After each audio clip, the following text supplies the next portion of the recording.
Dando continuidade à nossa disciplina de métodos de estudo bíblico, ainda dentro da observação, nós precisamos descobrir as palavras-chave.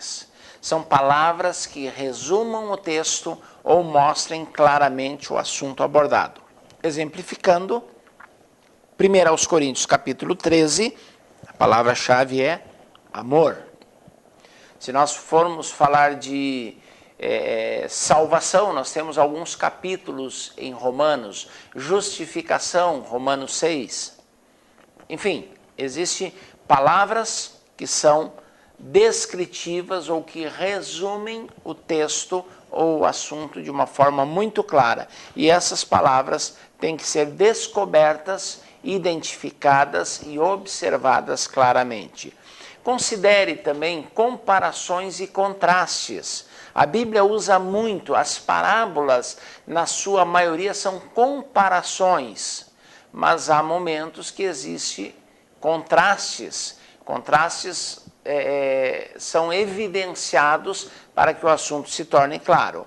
Comparação mostra com que as coisas se parecem. Jesus, nas suas palavras, assim como, assim também, da mesma forma, são expressões semelhantemente, como também, são expressões que mostram como as coisas se parecem, ou com que as coisas se parecem. Em termos de contraste, mostra como ou em que as coisas diferem, quais são os termos usados, mas, nem, porém, não, diferentemente. Salmo 1, os ímpios, porém, não são assim, são como a moinha que o vento espalha. Mostra um contraste. O justo é como a árvore frutífera plantada junto a ribeiros. São comparações e contrastes que trazem clareza e que precisam ser considerados, descobertos e considerados. Esteja muito atento à proporção do tempo.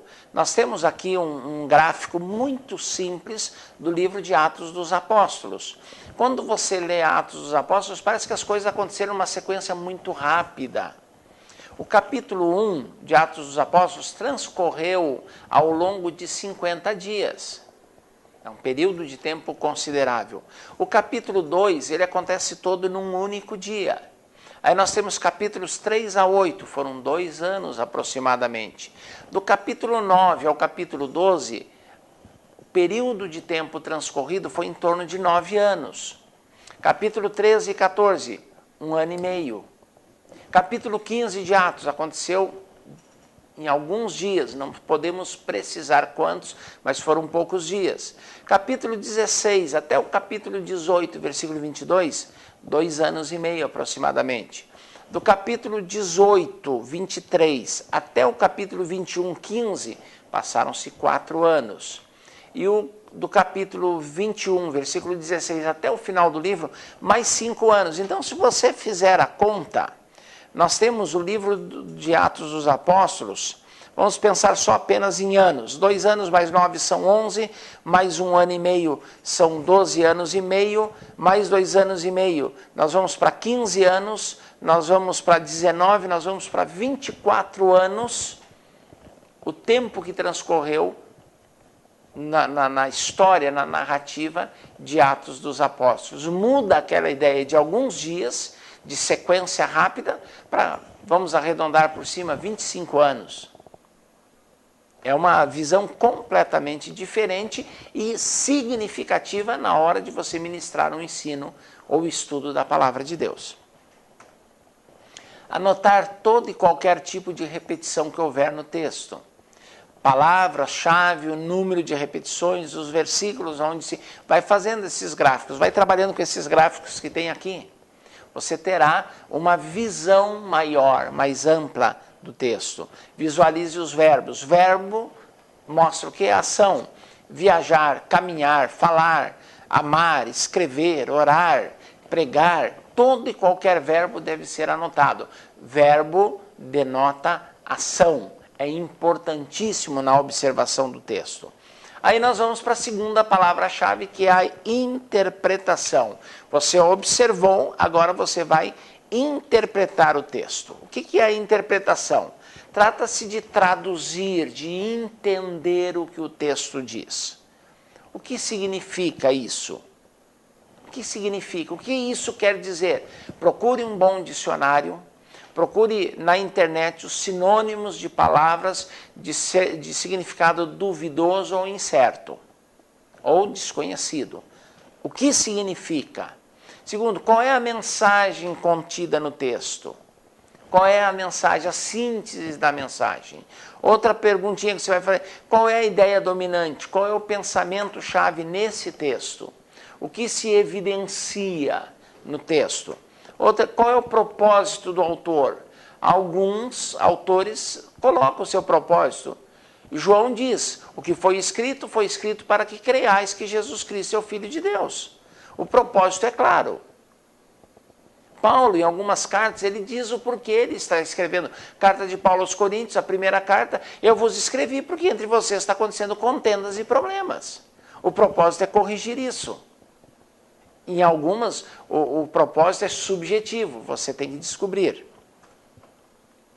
Como o autor desenvolveu o texto? Qual é o fluxo da narrativa, do livro? Isso faz parte da interpretação.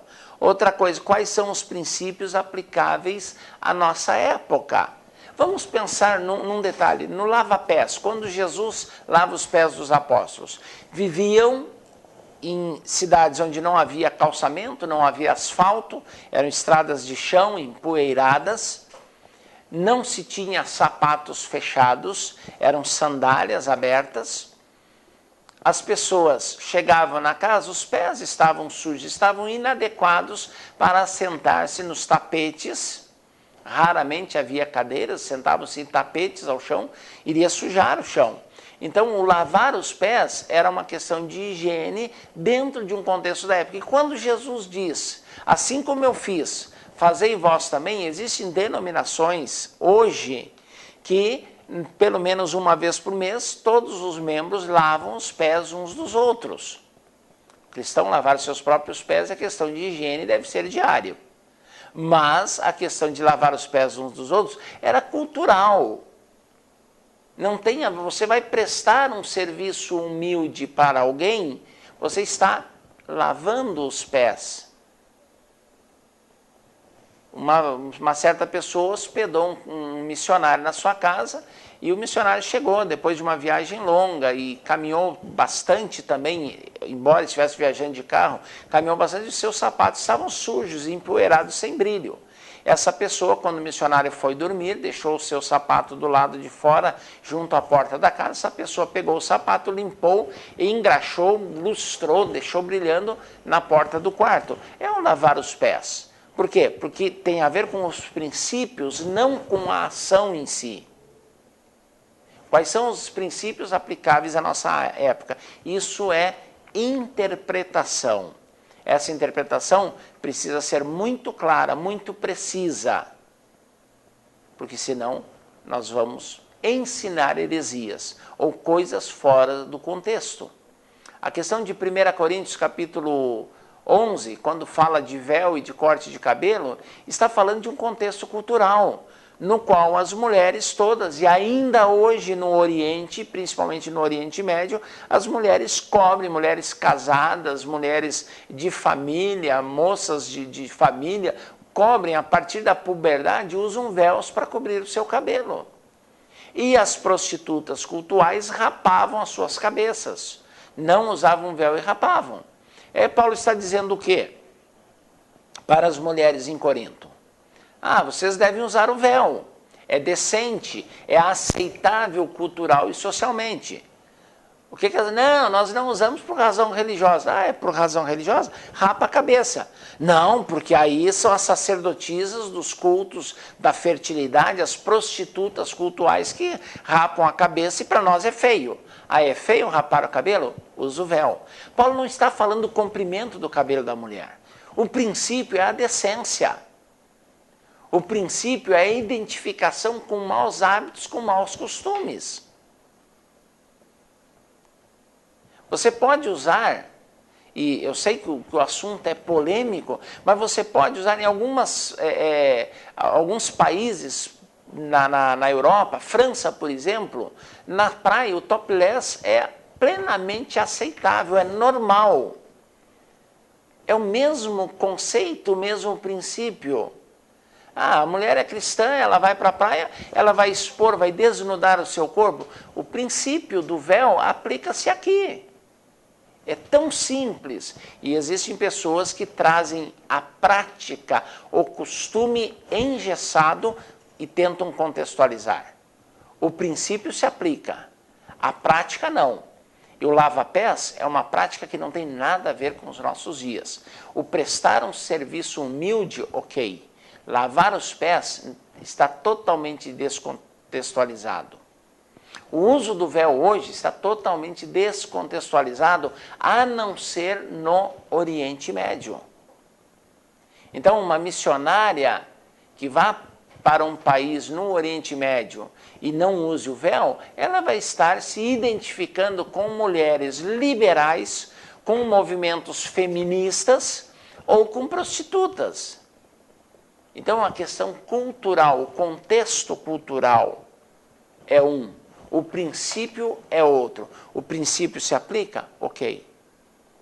O contexto é diferente e deve ser observado isso na interpretação. Aí nós vamos para uma outra palavra interessantíssima chamada correlação. O que me diz a correlação? Trata-se de estabelecer relação com outros textos. Essa correlação, ela tem referências paralelas, são passagens idênticas. Pedro e Paulo usam isso em cartas diferentes. Eles tratam do assunto. Nós temos vários textos bíblicos que são passagens paralelas, que são idênticas. É uma questão. São referências a serem consideradas e reforçam o texto. Lembrando que para você estabelecer uma doutrina bíblica, você precisa de 3 textos que digam a mesma coisa. Você precisa de passagens paralelas, ou você precisa de passagens correspondentes, ou passagens, referências de ideia, que nós vamos tratar esses 2 próximos itens a seguir. Você não pode tratar ou estabelecer uma doutrina usando um único texto isolado. Por exemplo, existe uma doutrina cristã que existe um anjo ao lado de cada crente, que o catolicismo transformou em anjo da guarda. Qual é a base bíblica? Um salmo, que é um livro poético, que não é um livro doutrinário. O anjo do Senhor acampa-se ao redor dos que o temem e os livra. Essa é a base para o anjo da guarda ou para o anjo acompanhando o cristão? É um único texto, num livro poético, que diz isso. Eu tenho uma doutrina? Eu não tenho uma doutrina. Eu acredito que existem milhões de anjos, que nós podemos ter um anjo para cada pessoa, mas não existe um anjo te acompanhando todos os momentos, 24 horas por dia, em todos os lugares. Deus libera a ação, a intervenção dos anjos quando é necessário, sem ter um anjo destacado exclusivamente para mim ou para você. Mas estabeleceu-se uma doutrina no meio evangélico, principalmente no meio evangélico pentecostal, de que há um anjo para cada crente. Temos base bíblica? Não temos. Referências correspondentes é o escritor do Novo Testamento citando um escritor do Velho Testamento. Nós temos o apóstolo Pedro, no dia de Pentecostes. O que vocês estão vendo foi o que foi dito pelo profeta Joel. Nos últimos dias acontecerá então que derramarei do meu espírito sobre toda a carne e tal, e tal, e tal. Ele faz uma referência correspondente, ele aplica aquele momento, ele cita na íntegra o profeta Joel. Mateus faz muito isso.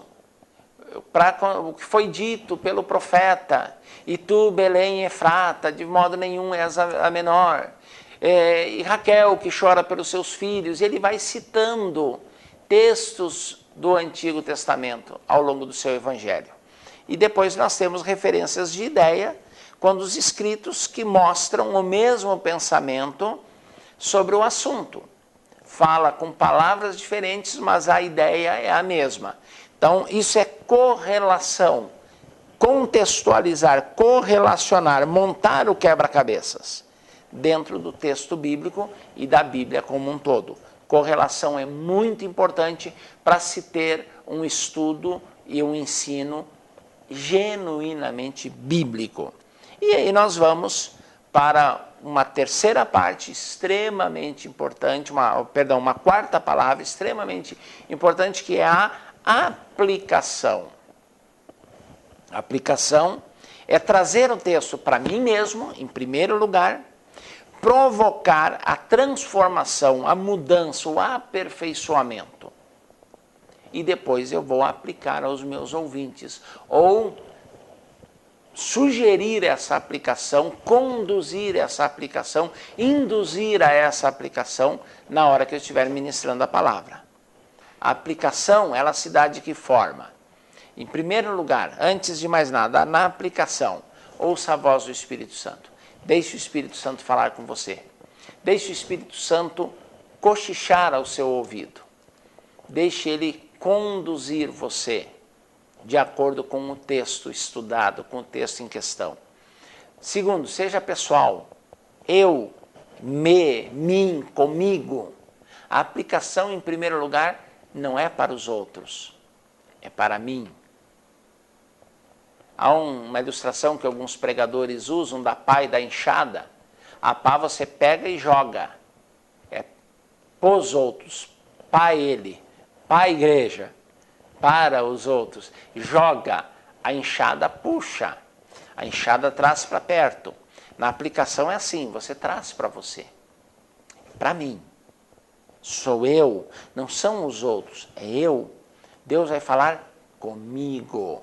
Esse texto é para mim, para a minha vida. Então, seja pessoal. Nunca jogue para os outros aquilo que Deus está ministrando para você. Depois que Deus falou com você e você aplicou a sua vida, você tem a autoridade de aplicar para os outros. Nunca antes.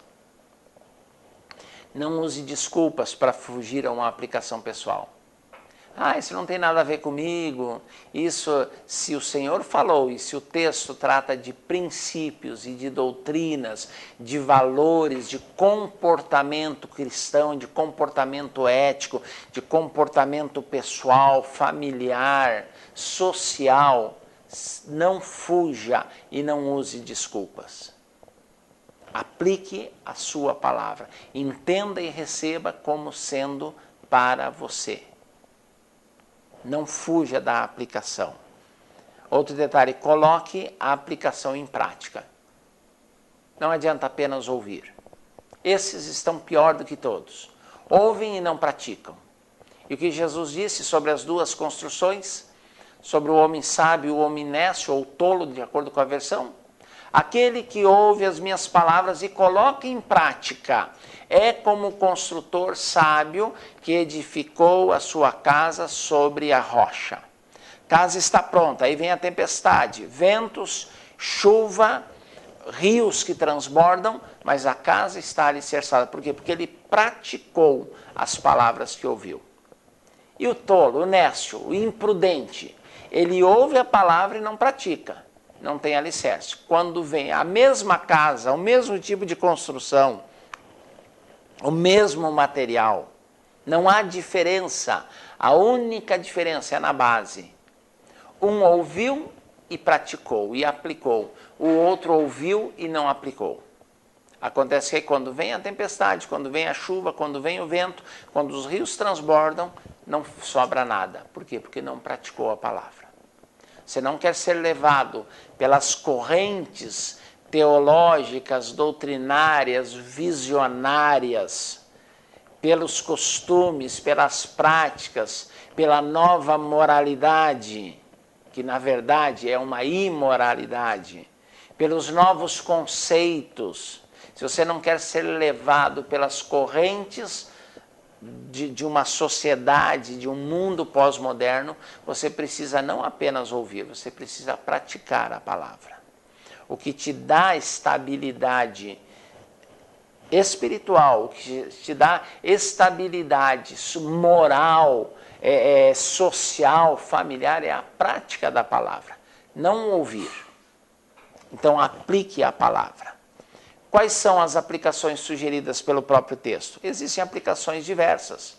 Quais são?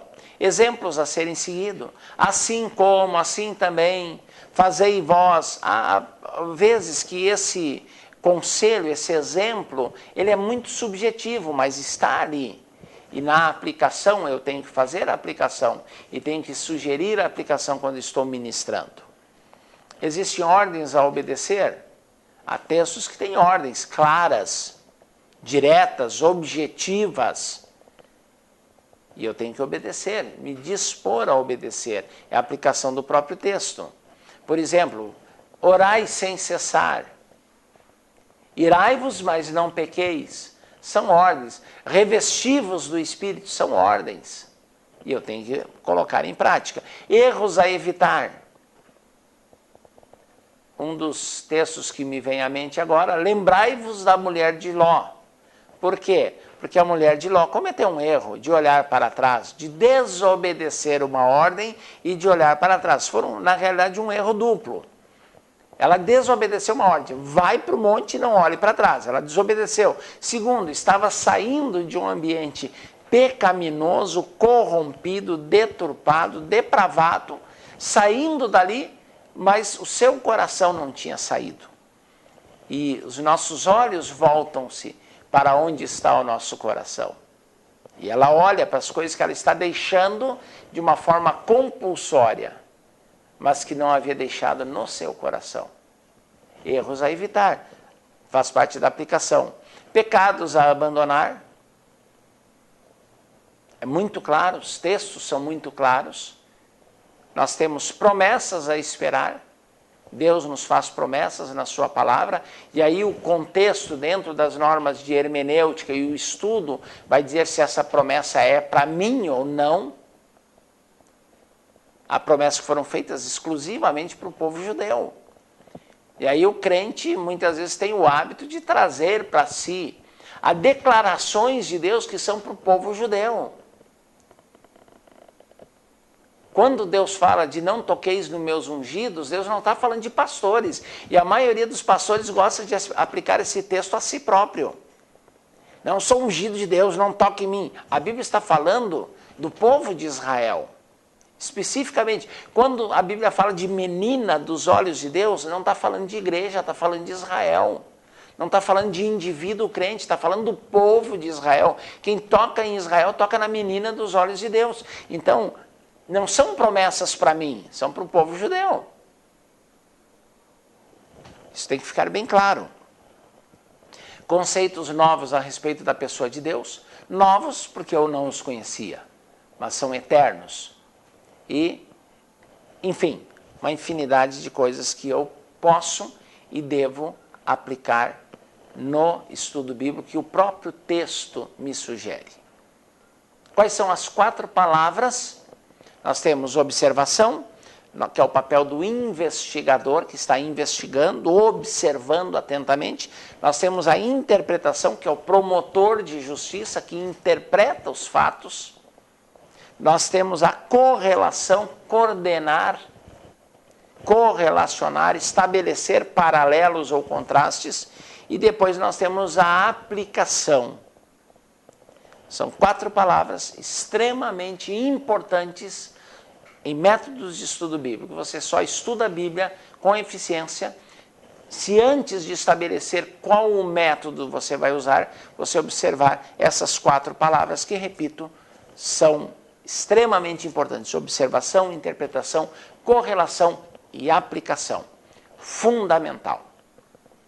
Vamos interromper por aqui essa aula e vamos voltar já com alguns métodos específicos para que você tenha um bom entendimento. Assista novamente a essa aula com atenção, anote, estabeleça alguns critérios para o seu estudo e depois voltamos com métodos definidos e muito enriquecedores e instrutivos de estudo da Palavra de Deus.